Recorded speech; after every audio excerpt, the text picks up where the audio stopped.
Before we can begin our story, we must first look back at the beginning and how Land Rover, a scrappy car company, built a new type of vehicle in post-war Britain that would go on to become an icon. And then how 6 university students from Oxford and Cambridge University who, in 1955, took this icon and completed a 6-month, 18,000-mile epic overland journey across 2 continents from London to Singapore, which in turn became the first overland. 2 years later, in 1957, the Oxford Land Rover continued its mission of research and exploration on a tiny speck of land in the South Atlantic called Ascension Island. Here, it helped the British Ornithological Union gather important research on the migration of seabirds. Afterwards, this Land Rover continued on its adventures in private service on nearby St. Helena Island, where it eventually and gently retired. But the story does not end there, as a dedicated Land Rover enthusiast named Adam Bennett tracked down this Land Rover in 2017 and put it back on the path of travel and exploration. Next, these adventurers took this Land Rover on a return journey from Singapore to London in 2019 on what is now known as the story of the last overland. And this podcast, which helps share all of these stories with enthusiasts all around the world. Which brings the story to us.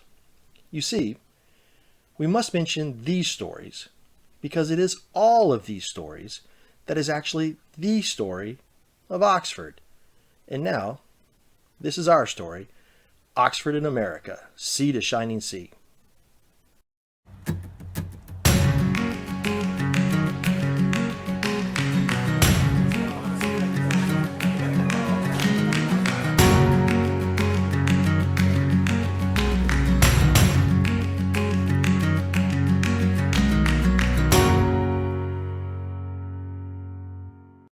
Hello, and welcome to Oxford in America. I'm David Short, and the president of the Rover Owners Association of Virginia. On behalf of all of our members, we're pleased to share our story of Oxford's trip across America.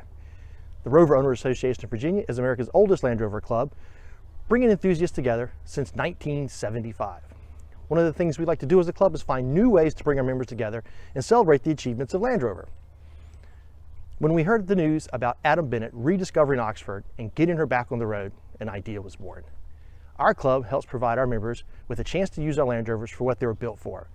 Adam's vision of sharing Oxford and keeping her out in the world exploring was a perfect match. It's one of the frustrating things when you go somewhere and there's something on display and you've got to look at it from behind some sort of bollard with ropes around it. And you can't even see under the bonnet, or you're not allowed to touch it, etc., etc. I drive the car on a daily basis. It doesn't get abused. It just gets a normal treatment. So we're not sort of. There's cars that are perfect that I understand people want to keep show perfect, and then there's cars that are sort of in use, and this is an in-use car, and the idea is it's for lots of people to enjoy. In order to meet Adam's vision of having lots of people enjoying Oxford, we devised a plan to engage in a year-long expedition across America. The journey would be broken down into 2 segments. The first segment would have Oxford hopping westward across the United States, being passed from one Land Rover event to another, meeting people along the way until she finally stopped at the West Coast in Oregon.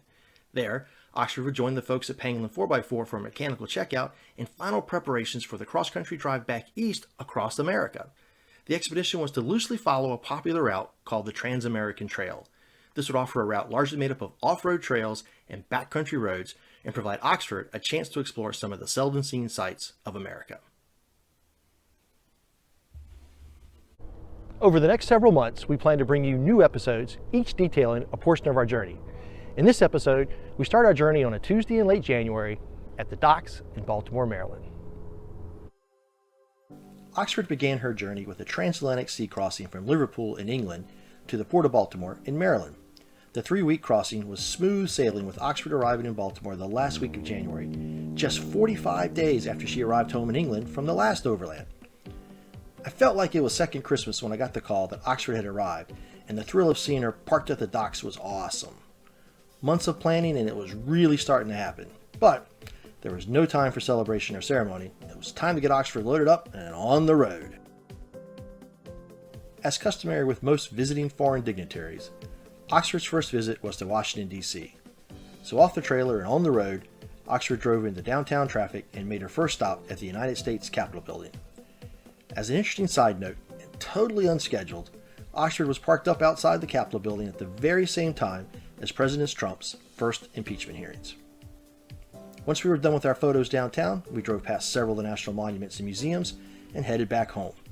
Our short stop in DC was over, and it was now time to get back on the trailer for our trip to Richmond, Virginia, for Oxford's first official event, the Rover Owners Association of Virginia's annual business meeting. The club's kickoff of Oxford's American Tour was held at Sarek Auto Work, an independent garage that is a major sponsor of the club. Here, Adam Bennett's son Miles and his friend Alex Wood helped introduce Oxford to club members. We all spent the day talking over all the history and travels that Oxford had already completed and about the adventures that lie on the road ahead.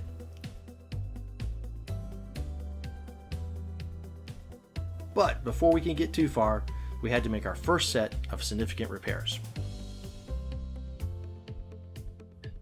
Yes, we had found that there was some needed repairs, and we went in and did a little surgery on Oxford and found that the rear main seal was leaking on the vehicle, and it basically soaked the clutch and didn't allow the truck to really move forward or backward.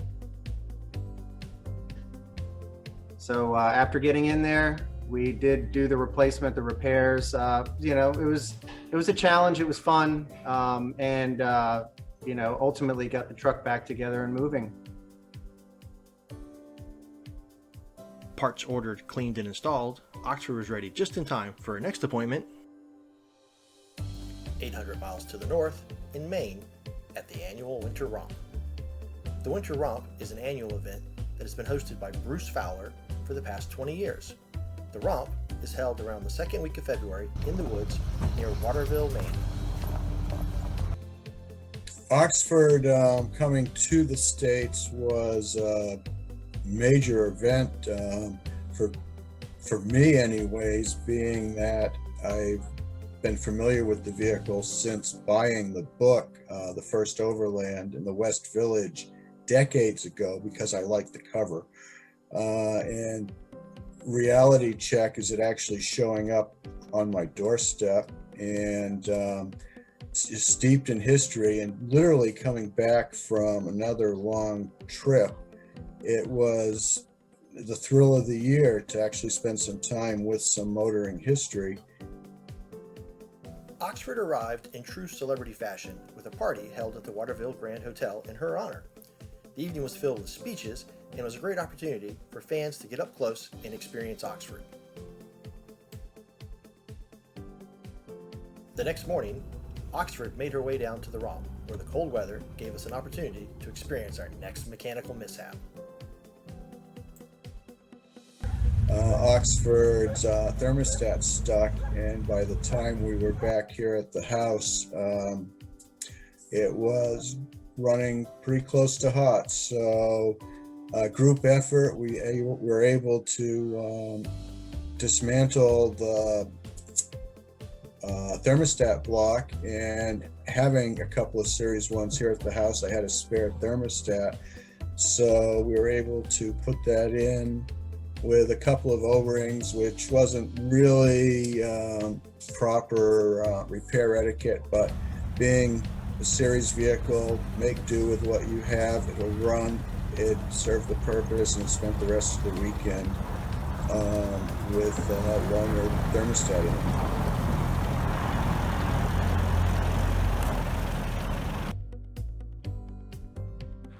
And then Saturday after the farm, it went up to the Sebasticook Millennial Green, which is the site that hosts Winter Romp. And Oxford went out on some of the trails and then wound up on top of the ridge at Habitat for Humanity's warming hut, which is actually a large army tent. And they solicit donations and feed us for donations for their build projects within the central Maine area.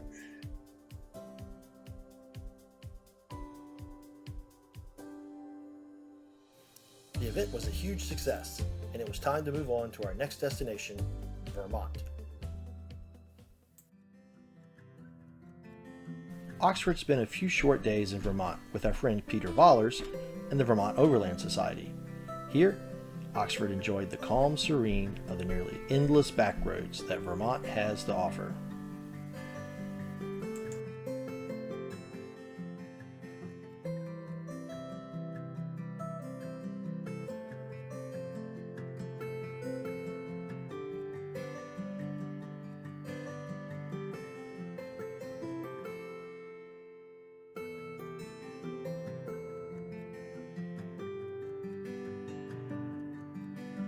At the end of her visit, Oxford popped in at the Land Rover Experience driving school at the Equinox Hotel, where she participated in a meet and greet and a photo session with the newly arrived 2020 Defender.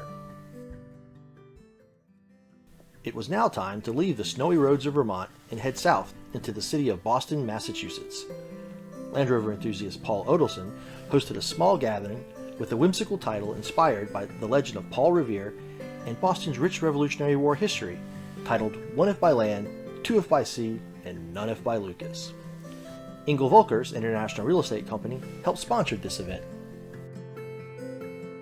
Engel Volker actually works with Land Rover Corporate in Germany, sponsoring their polo events over there. There's a Land Rover Engel Volker polo school in Germany, and it just made sense for them to partner with anything Land Rover. So.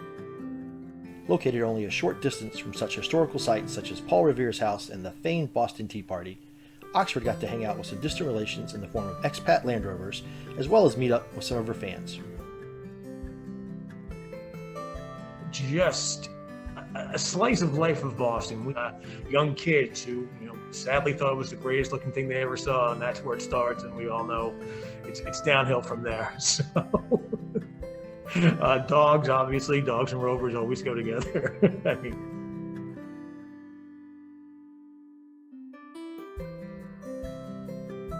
After Massachusetts, Oxford continued her journey southward to New Jersey to spend some time with a Land Rover Series 1 collector named Bill Cooper. For me, as a longtime Land Rover enthusiast, since I was a small kid seeing Land Rovers in National Geographic and on television, and I'd known about the first overland trip for years at this point. So when Adam found the truck, restored it, it was wonderful. And it was one of those things where I'd always sort of hoped that maybe one day on one of our trips to the UK, we might actually get to see it. And then to find out through your efforts, you were bringing Oxford to the US. We're real excited to get to see it. And then to have the opportunity to actually be Oxford's caretaker for as a month, it turned out, was really kind of special. Oxford sort of symbolizes all of that travel, exploration, adventure that Land Rover kind of symbolizes. Oxford is kind of the poster child for that. We basically made the trip from Boston down to northwest New Jersey. And as part of the trip, when we were looking at the map, we realized there was Oxford, Massachusetts, and Oxford, Connecticut that were basically on the route. So we made a few detours on the way down. When we were in Oxford, Massachusetts, we stopped in front of the town hall, and actually we had a bunch of young kids on bicycles came who were utterly fascinated by the truck, and we told them a little bit about the history and the story, and I think they rather enjoyed that, and they were going to run home and tell their parents. When we actually hit Oxford, Connecticut, we paused at the local firehouse because we saw some folks, they had the doors open, so we pulled in. And all the fire crew that were on duty at that point all came out to see the truck, and they were intrigued again by the history. And so we took a few photos in front of the Oxford signs in the towns. When we made our way back down to New Jersey, not far from our house, the last stop there's actually in Oxford, New Jersey, where we stopped as well. Unfortunately, we didn't run into anybody there, but that was most of that.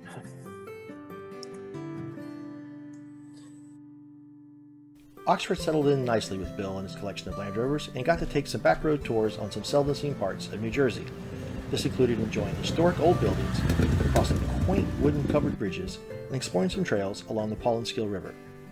Bill had some fun, but it was time to head back and move on to our next destination.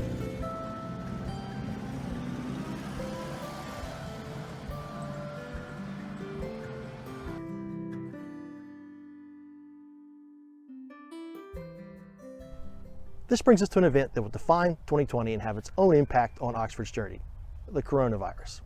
It's now late March, and the coronavirus is shutting down large public gatherings all around the world, to include several events here in America that Oxford was supposed to attend.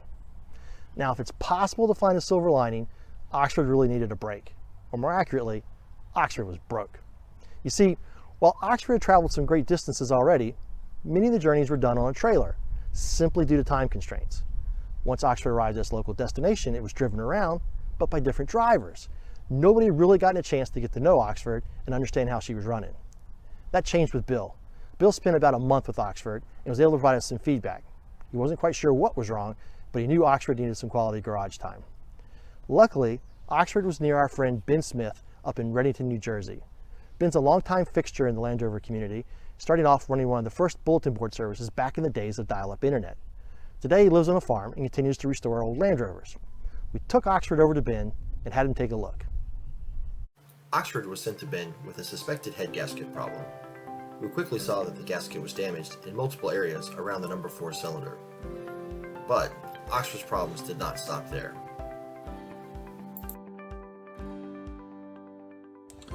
So here's the valve. The surfaces are looking fairly good as we come around. Until we get to that. That is a piece of the copper gasket that had come off when the engine was running, and it wedged itself between and got itself attached to the exhaust valve and was preventing the exhaust valve from fully seating. Digging further into the motor, we started to find bits of metal. That could only mean one thing. It was time to pull the motor and a closer look at the inside of Oxford. The whole ridge here between the two compression rings is just completely gone for about 60 degrees. If you look closely, there's a crack here, between the crack down to the oil ring, and there's one right here, crack down. So this whole section here is going to tear out. This piston is not good for the world. You've seen some heat on it as well. That's the piston. Here, Ben compares a replacement intake manifold with Oxford's on the bottom. The years of wear are evident. So looking very closely at our manifold here, maybe you'll see there's a hole here. There's a crack that goes all the way down to here, it looks like. Get your eye really in there to see. Finally, Oxford's thermostat housing was warped and leaking badly. This upper part here, the surface here was so out of true, it was 40 thousandths from peak to trough. There's no way you can get a gasket seal. In fact, we had this problem up in Maine where when we replaced a thermostat that was jammed, it wouldn't seal at all. We had to force an O-ring down there. Somewhere in the past, someone had over-tightened these and just wonked them down and just gotten out of true. So we chucked up in the lathe, made a better surface, and changed the surface here so we actually now get a good seal on a thermostat housing so we won't leak coolant out. It was now time to start putting things back together again, and no rover reassembly begins without first cleaning the threads of rusty bolts on the wire wheel.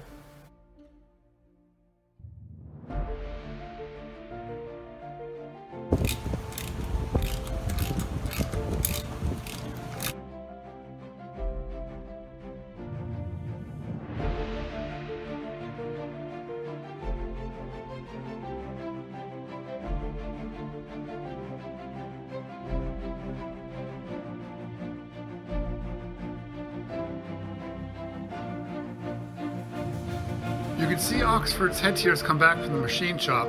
We had to clean up to make sure the head wasn't warped and there weren't any cracks in it. We cleaned up the valve surfaces. We're about to start reassembling. I've started putting some studs in. We'll put the valves back in, put all the other ancillaries onto the head itself, so the head can go back into Oxford.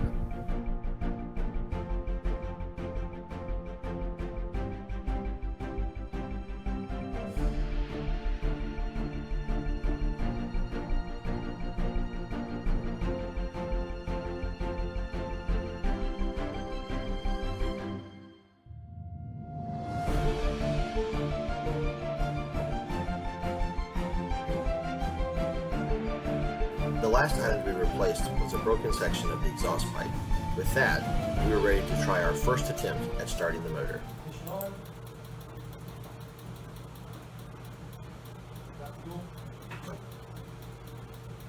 Ready? All right, contact.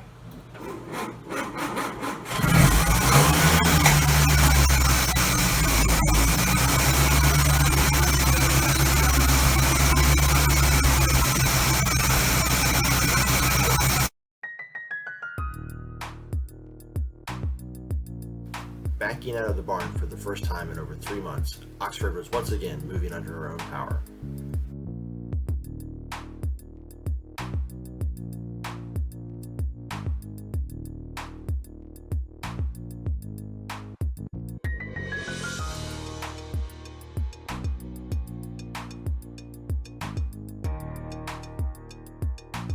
All that was remaining was some engine tuning and leak checks, and Oxford was ready to go.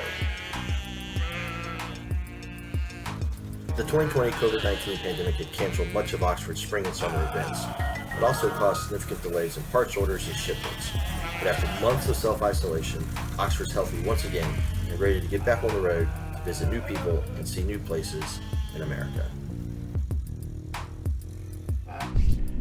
Well, that wraps it up for this episode of Oxford in America. Be sure to join us next time when we restart the journey and start heading westward and meeting new friends in Pittsburgh, Minneapolis, and Montana. Thanks for watching, and see you next time.